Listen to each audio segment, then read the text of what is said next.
Good morning everyone. This is CA Pulkit Baid and we are starting this channel from today onwards. और ये हमारा first video है जिसमें हम class 12th issue of debentures chapter से शुरू कर रहे हैं।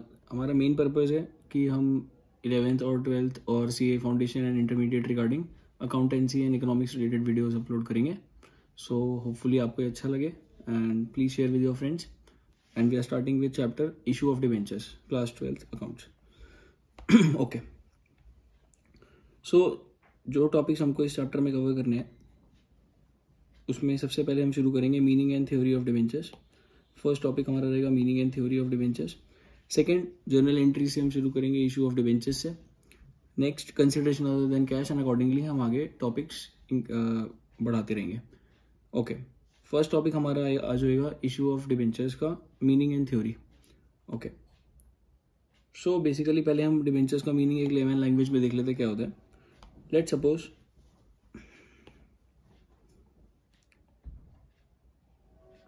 एक कंपनी है B limited. B limited is a company और कंपनी अपने ऑपरेशंस एक्सपैंड करना चाहती है। तो आप जानते हैं बिजनेस एक्सपैंड करने के लिए उसको फंड्स की रिक्वायरमेंट होगी। सो दिस विल रिक्वायर फंड्स और फंड्स के लिए डिफरेंट सोर्सेज अवेलेबल है, out of which one was issue of equity shares, जो कि आपने प्रीवियस चैप्टर्स में या पहले कभी शायद सुना हो। सेकेंड सोर्सेज, आप लोन ले सकते हैं, कंपनी लोन ले सकती है बैंक से, फाइनेंशियल इंस्टीट्यूशन से। And third way can be debentures, जो कि हमारा करंट टॉपिक है। अभी डिबेंचर का मतलब क्या है हम इसको समझते हैं पहले। लेट्स सपोज कंपनी को फंड्स की जरूरत थी, तो कंपनी क्या करती है,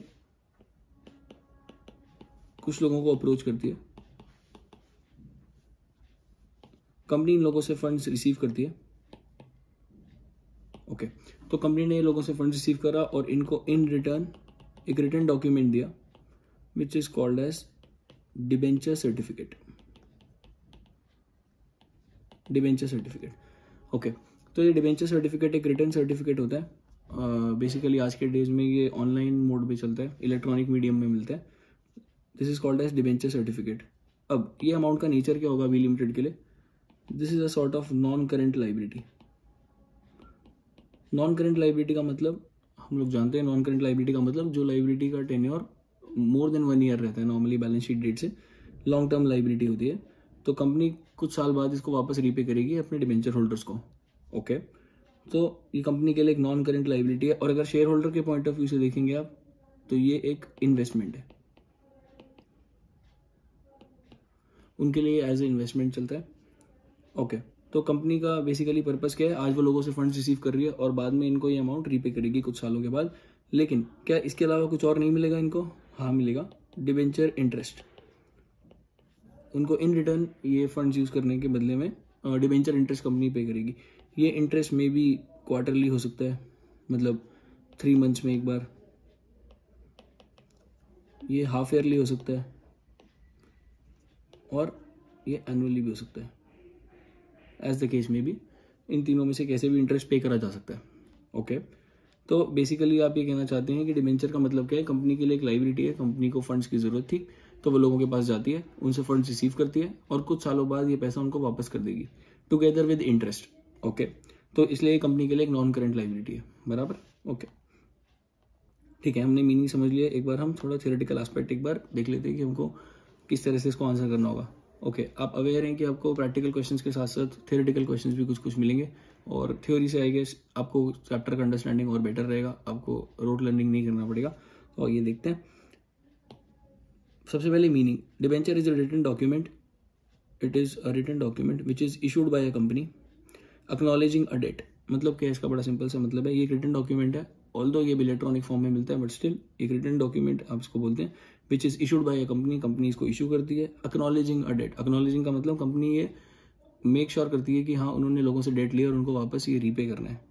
ओके, एंड इसके फीचर्स अगर हम देखें तो it is borrowing of the company. आपको हेड भी ध्यान होगा कौन से हेड में आता था, ये नॉन करेंट लाइबिलिटीज। और इस पर फिक्स रेट ऑफ इंटरेस्ट दिया जाता है। फिक्स रेट ऑफ इंटरेस्ट कैसे? जब भी आप कभी डिबेंचर देखते हैं तो डिबेंचर के पहले नाम लिखा रहता है, जैसे 8% डिबेंचर्स। ये 8% क्या होता है? This is called as coupon rate, इसको आप कूपन रेट बोलते हैं, और 8% ही उसका इंटरेस्ट रेट है, जो पहले से ही डिटरमाइन हो जाता है कि इतना रेट ऑफ इंटरेस्ट तो हर हालत में कंपनी को देना ही पड़ेगा। ओके, तो फर्स्ट पॉइंट इज ये एक बोरिंग ऑफ द कंपनी है। सेकंड, इस पे आप fix rate of interest company पे करती है डिवेंचर होल्डर्स को। डिस्क्लोजर, अगर आपको पूछता है कि डिस्क्लोज कहाँ करते हैं हम इसको बैलेंस शीट में, शेड्यूल 3 में, तो शेड्यूल 3 में ये under the head non current liabilities, सब हेड लॉन्ग टर्म बोरिंग्स में शो होता है। आपको ध्यान होगा नॉन करेंट लाइबिलिटीज में बहुत सारे हेड्स थे, हम भी धीरे धीरे रिविजन पर आएंगे उसके, बट अभी के लिए हम इसको रिस्ट्रिक्टेड रखते हैं यहीं पर। नॉन करेंट लाइबिलिटी में ये under the head long term borings में शो होता है। ओके, ठीक है। इंटरेस्ट ऑन डिवेंचर, क्या ये इंटरेस्ट फिक्स रहता है? हाँ, इसका कूपन रेट फिक्स रहता है, तो इसका नेचर ऑफ इंटरेस्ट भी ये फिक्स ही रहेगा। और this is called as charge against profit. आपने पार्टनरशिप में भी ऐसा टर्म पढ़ा था, charge against profit and appropriation of profits. Charge against profit का मतलब है इफ इन सिचुएशन की कंपनी को लॉस हो जाता है तो भी क्या ये इंटरेस्ट उनको पे करना ही पड़ेगा? The answer is yes. Interest तो आपको एनीवेज पे करना ही पड़ेगा, चाहे आप प्रॉफिट मेकिंग हो या लॉस मेकिंग हो, उससे फर्क नहीं पड़ता है, क्योंकि ये चार्ज अगेंस्ट प्रॉफिट है। ओके, एक पॉइंट और लिखा हुआ है, this constitute a charge on the assets of the company. ये कुछ पॉइंट लिखा हुआ है, this constitute charge on the assets of the company. So this constitute charge on the assets of the company. Charge on the assets of the company का क्या मतलब है? Charge on the assets of the company का मतलब है, पहले charge word का simple मतलब समझ लेते हैं। जैसे जब भी आप बैंक के पास लोन लेने के लिए जाते हो, तो आप बैंक से लोन लेंगे और बैंक बदले में कुछ ना कुछ आपके से कोलेटरल रखवाता है। दैट कोलेटरल जो आप बैंक के पास रखवाते हैं, गिरवी रखवाते हैं, जो वो एसेट या कुछ भी फिक्स एसेट हो सकता है, तो बैंक उस पर एक चार्ज क्रिएट कर लेता है। चार्ज करने का मतलब क्या है कि इन द इवेंट अगर जो जिसने ये प्रॉपर्टी रखवाया अगर वो रीपे नहीं कर पाता अमाउंट, तो बैंक उस पर अपना राइट्स रख सकता है और उसको सेल करके अपना ड्यूज क्लियर कर सकता है। This is called as charge. तो डिवेंचर होल्डर के लिए भी यही बोलते हैं, it constitutes charge on the assets of the company. Debenture holder जो है, जिन लोगों ने कंपनी में पैसा दिया था डिवेंचर के फॉर्म का, तो वो पैसा अगर उनको रीपे नहीं होता है तो वो कंपनी की प्रॉपर्टी भी सेल ऑफ करा करके उससे अपना ड्यूज क्लियर करा सकते हैं। They have a right, they are secured creditors, उनको सिक्योर्ड क्रेडिटर्स बोलते हैं। मतलब उनके पास एक सेफ्टी मेजर है कि अगर उनको पैसा नहीं दिया गया तो they have a right to sell the assets of the company, and in that case उसकी रीपेमेंट वो उसी पैसे से अपनी ड्यूज क्लियर कर सकते हैं। ओके, थोड़ा सा और थियोरेटिकल बात है, हम थोड़ा सा स्किप करके पहले आते हैं टाइप्स ऑफ डिवेंचर्स पर, बाद में हम इस पर वापस आ जाएंगे। प्लीज़ कमेंट सेक्शन पे आप जरूर बताइएगा कि आपको ये कैसा लग रहा है, और अगर आपके कोई इनपुट्स रहेंगे तो दे आर मोस्ट वेलकम। हाँ जी, कॉन्टिन्यूशन में नेक्स्ट हम देखने वाले हैं टाइप्स ऑफ डिवेंचर्स। ये एक बेसिक सिंपल टॉपिक है, टाइप्स ऑफ डिवेंचर्स। डिवेंचर्स को क्लासीफाई करने के लिए डिफरेंट बेसिस है, तो आप डिवेंचर्स को क्लासीफाई कर सकते हैं on the basis of the following. अगर आप डिवेंचर्स को क्लासीफाई करना चाहते हैं from the point of view of security, अगर आप सिक्योरिटी से पॉइंट ऑफ व्यू से क्लासीफाई करना चाहते हैं तो डिवेंचर्स को आप दो पार्ट्स में क्लासीफाई कर सकते हैं। First is secured debentures, second is unsecured debentures. तो देखें, अपने पढ़ भी लेते हैं एक बार ये। Secured debentures, when debentures are classified on the basis of security which is secured by F/F। इसका मतलब क्या है? Which is secured by either fixed और फ्लोटिंग चार्ज। फिक्स्ड और फ्लोटिंग चार्ज क्या होता है हम थोड़ी सी देर में वापस देखेंगे, तो वापस से देखते हैं एक बार। अगर आप डिवेंचर्स को क्लासीफाई करना चाहते हो on the basis of security, तो आप उसको दो पार्ट्स में क्लासीफाई कर सकते हैं, secured and unsecured debentures. So इसका स्टेटमेंट कैसे रहता है? If debentures are secured by fixed or floating charge, they are called as secured debentures, and if they are not secured by fixed or floating charge, they are called as unsecured debentures. Okay. Second, on the basis of registration, अगर आप registration के basis पर debentures को segregate करना चाहते हैं, classify करना चाहते हैं, तो दो पार्ट्स में आप बांट सकते हैं इनको, registered and bearer debentures. Registered debentures किसको बोलते हैं? जिसमें जिस डिवेंचर होल्डर का नाम है, जो डिवेंचर होल्डर है उसका नाम, एड्रेस एक्सेट्रा, ये डिटेल्स कंपनी के रिकॉर्ड्स में एंटर हो जाता है। That is called as registered debentures. And bearer debenture क्या होता है? जिसमें डिवेंचर होल्डर का नेम, एड्रेस एक्सेट्रा ये रजिस्टर नहीं होता, ये डिलीवरी बेसिस पर किसी को भी दिया जा सकता है। लेट सपोज मैंने एक डिवेंचर लिया, मेरा डिवेंचर सर्टिफिकेट है, उसमें मेरा नाम लिखा हुआ है कि वो डिवेंचर मेरे को इशू हुआ है। So I don't have to think anything, मैं जाऊंगा कंपनी के पास में और कंपनी मेरे को उसका इंटरेस्ट पे करती है। सेकेंडली, बेयरर डिवेंचर क्या होता है? जिस डिवेंचर सर्टिफिकेट पर किसी का नाम नहीं लिखा होता, वो आप जिसके पास भी वो रहेगा डिवेंचर सर्टिफिकेट, वो कंपनी को उससे अटैच इंटरेस्ट कूपन देगा और कंपनी उसको इंटरेस्ट पे कर देती है। That is called as bearer debenture. So the definition is the debentures which are registered in company records are called as registered debentures, but the debentures whose records are not registered in the company books, that is called as bearer debentures. Next, अगर हम debentures को classify करते हैं on the basis of redemption, redemption word का मतलब क्या है? Repayment. जैसे मान लीजिए आज कंपनी ने डिबेंचर इशू करे और 1 लाख रुपीज़ फेस वैल्यू के डिबेंचर्स इशू करें, तो जो डिबेंचर्स आज कंपनी ने इशू करे वो कंपनी वापस रीपे करेगी डिबेंचर होल्डर्स को। That repayment is called redemption. So अगर आप डिबेंचर्स को क्लासीफाई करते हैं on the basis of redemption, तो दो पार्ट्स बन सकते हैं इसके वापस। They are called as the debentures which the company will redeem after some time period, it is called as redeemable debentures. और जो डिबेंचर्स को कंपनी रिडीम नहीं करेगी, they are called as irredeemable debentures, है ना। तो debentures which are repayable within the life of the company are called as redeemable debentures, and debentures which are not redeemable within the life of the company are called as irredeemable debentures या non redeemable debentures. Okay, next is on the basis of convertibility या on the basis of conversion. तो बड़ा simple है, अगर जिन debentures को आप convert कर सकते हैं या जिनके पास ऑप्शन है to get converted into equity shares are called as convertible debentures, और जिन डिबेंचर्स होल्डर्स के पास ये ऑप्शन नहीं है, वो कन्वर्ट नहीं हो सकते इक्विटी शेयर्स में, they are called as non convertible debentures. कुछ बच्चों को शायद ये डाउट हो सकता है, एक दो टर्म्स यूज हुए हैं जैसे फेस वैल्यू का क्या मतलब है, या फिर कोई और टर्म अगर आपको प्रॉब्लम फेस होता है तो आप प्लीज़ उसको कमेंट सेक्शन में ज़रूर लिखिएगा, मैं नेक्स्ट वाले वीडियो में उसको ज़रूर एड्रेस करूँगा। वैसे फेस वैल्यू का बेसिकली मतलब होता है कंपनी का बेसिक डिनोमिनेशन। जब वो लिस्ट हुआ था या जब वो इशू हुआ था तो उस टाइम उसका बेसिक डिनोमिनेशन कितना था, that is called as face value. It is different from market value. And okay, so अभी तक हमने देख लिया अगर आप डिबेंचर्स को क्लासीफाई करते हैं on the basis of security, registration, redemption and convertibility. तो सिक्योरिटी के बेसिस पर अगर आप क्लासीफाई करते हैं तो debentures are secured and unsecured. Second, अगर आप रजिस्ट्रेशन के बेसिस पर क्लासीफाई कर सकते हैं तो डिबेंचर्स आर रजिस्टर्ड और बेयरर। थर्ड, अगर आप रिडम्पशन के बेसिस पर क्लासीफाई करते हैं then they can be classified into redeemable and irredeemable, या irredeemable can also be called as non-redeemable debentures. And fourth is convertibility. Convertibility के बेसिस पर अगर आप क्लासीफाई करते हैं तो they are called as convertible and non-convertible debentures. Okay. Next, if we classify debentures on the basis of coupon rate. Coupon rate का मतलब क्या मैंने आपसे पहले बताया था, जैसे 8% डिबेंचर्स अगर आप लिखते हैं, लेट सपोज आप लिखते हैं 8% debentures, this 8% is called as coupon rate, जिसको रेट ऑफ इंटरेस्ट भी बोलते हैं अपने। ओके, सो अगर डिबेंचर्स का रेट ऑफ इंटरेस्ट स्पेसिफिक है, इट इज स्पेसिफिक दैट इतने रेट ऑफ इंटरेस्ट पर ही डिबेंचर इशू होगा, that is called as specific coupon rate debentures. And if rate of interest is not specified या फिर वो जीरो ही है तो that is called as zero coupon rate debentures. And last is on the basis of priority. If आप debentures को classify करते हैं on the basis of priority of repayment, so जिनका प्रायोरिटी पहले आता है they are called as first debentures, and जिनका latter priority आता है they are called as second debentures. मैं इसको एक एग्जांपल से आपको समझा देता हूँ। जैसे लेट सपोज एक कंपनी के पास 10,000 8% डिबेंचर्स है और 20,000 रुपीज़ के ₹10,000 के 8% डिबेंचर्स हैं, ₹20,000 के 10% डिबेंचर्स हैं। अगर रीपेमेंट रहने वाला है पहले 10,000 8% डिबेंचर्स का, so this will be called as first debentures. और अगर रीपेमेंट उसके बाद 20,000 10% डिबेंचर्स का होने वाला है, they are called as second debentures, है ना। तो अकॉर्डिंगली क्लासीफाई कर सकते हैं आप रीपेमेंट के बेसिस पर। ओके, नेक्स्ट, तो एक बार समराइज कर लेते हैं अपने वापस इसको। सो अपना नेक्स्ट टॉपिक था types of debentures on the basis of, अब इसको आप शॉर्ट फॉर्म में निमोनिक याद कर सकते हैं, SR2C in CP। तो S stands for security, R2 stands for registration and redemption, C stands for convertibility, and CP coupon rate and priority। Okay, तो आप इसके बेसिस पर इसको क्लासीफाई कर सकते हैं। नेक्स्ट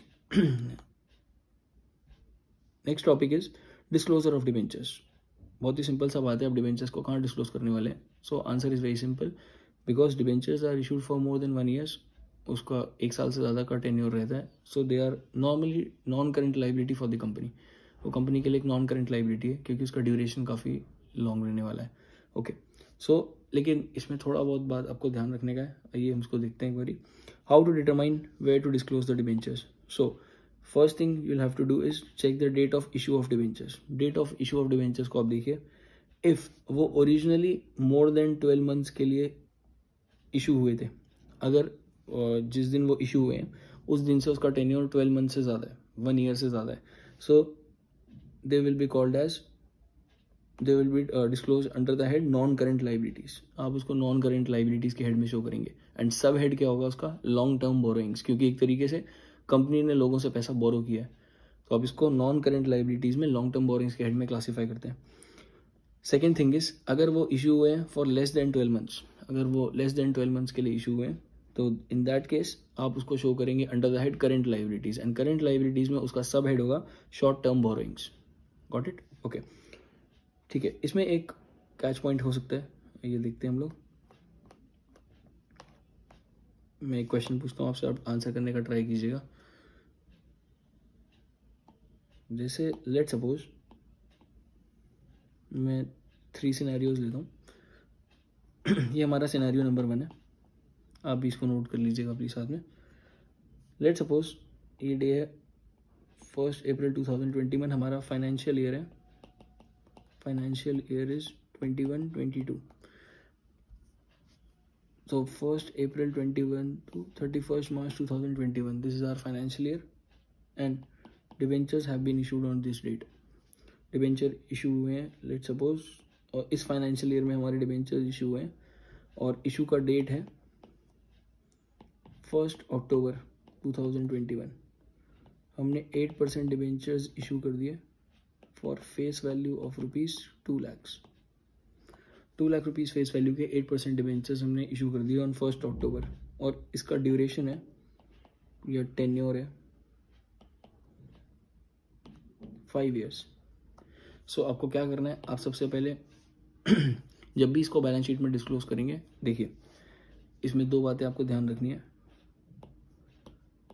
फर्स्ट थिंग इज, अगर आपको पूछता है क्लासिफिकेशन कि आप इसमें किस में क्लासीफाई करते हैं, एंड सेकेंड इज डिस्क्लोजर। अगर आपको पूछता है क्लासिफिकेशन या आपको बोलता है डिस्क्लोजर, अगर आपको इसको क्लासीफाई करना है कि ये नॉन करेंट लाइबिलिटी या करेंट लाइबिलिटी, तो आप कौन से डेट से इसको चेक करेंगे, डेट ऑफ इशू।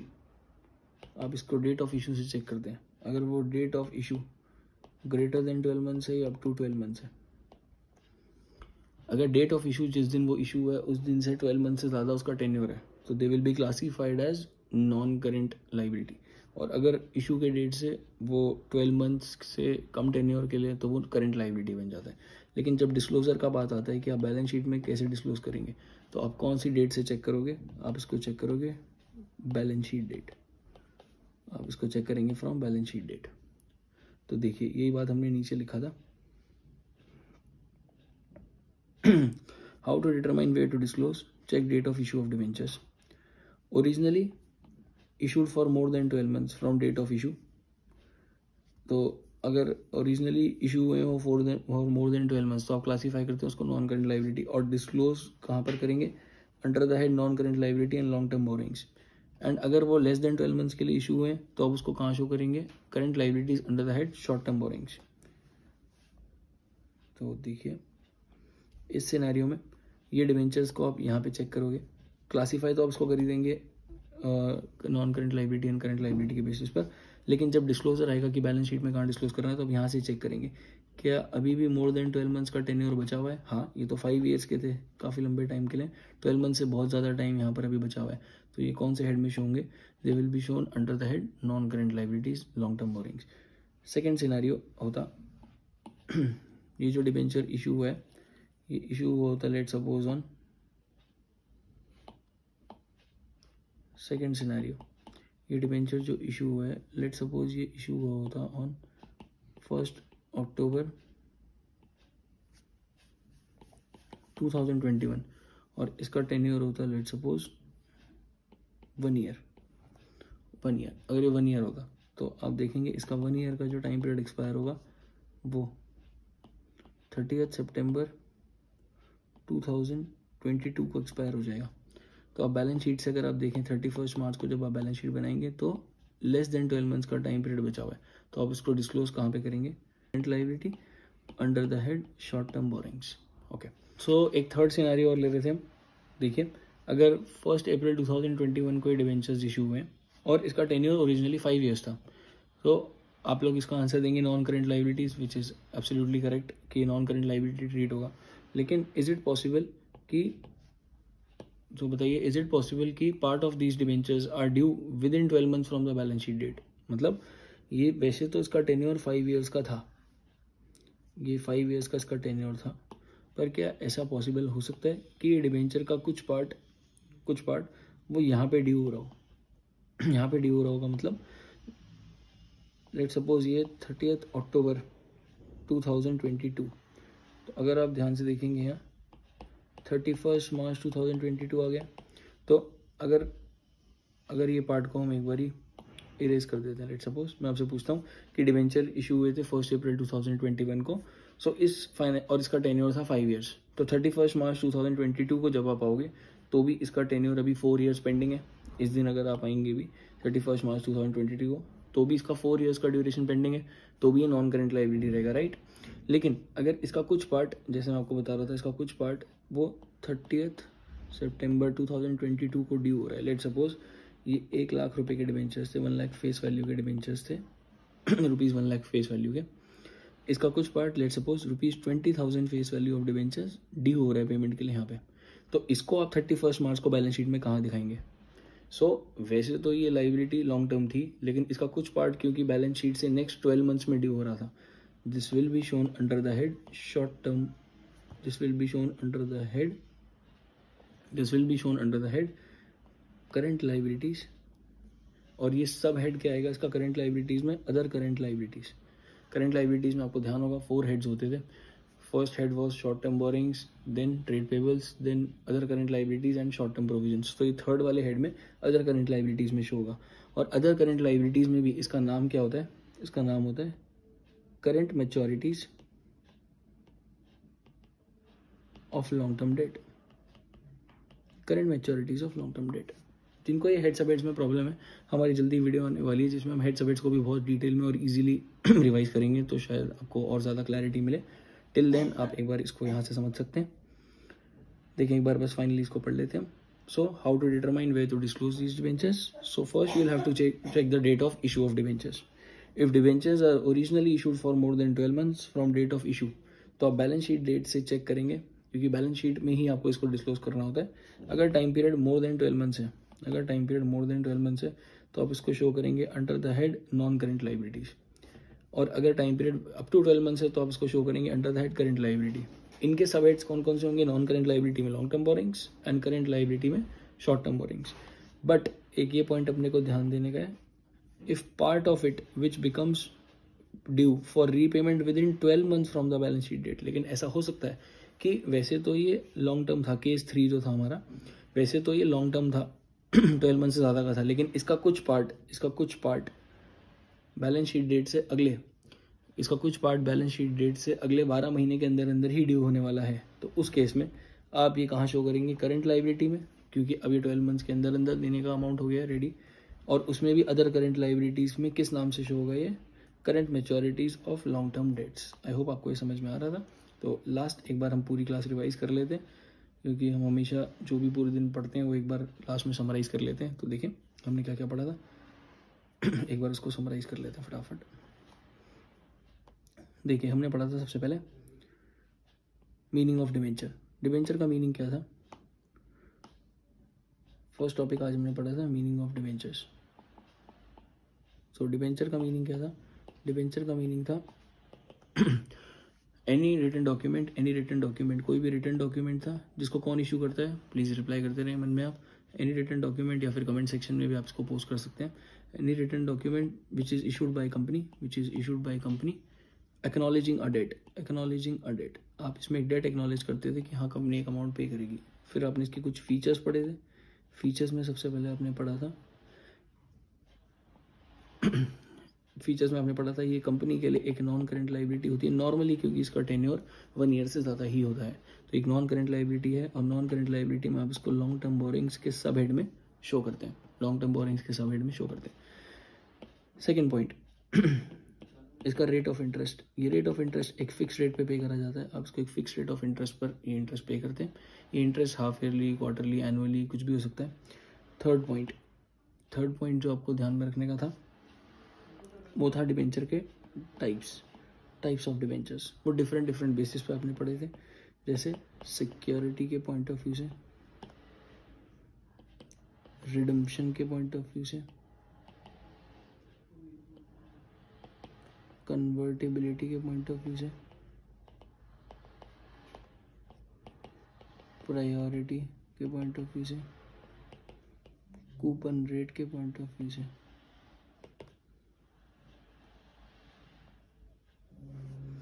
तो सिक्योरिटी के पॉइंट ऑफ व्यू से आप क्लासीफाई करते थे इसको सिक्योर्ड एंड अनसिक्योर्ड डिबेंचर्स, जो कि फिक्स्ड और फ्लोटिंग चार्ज अगर मिलता है तो they are called as secured, otherwise they are called as unsecured.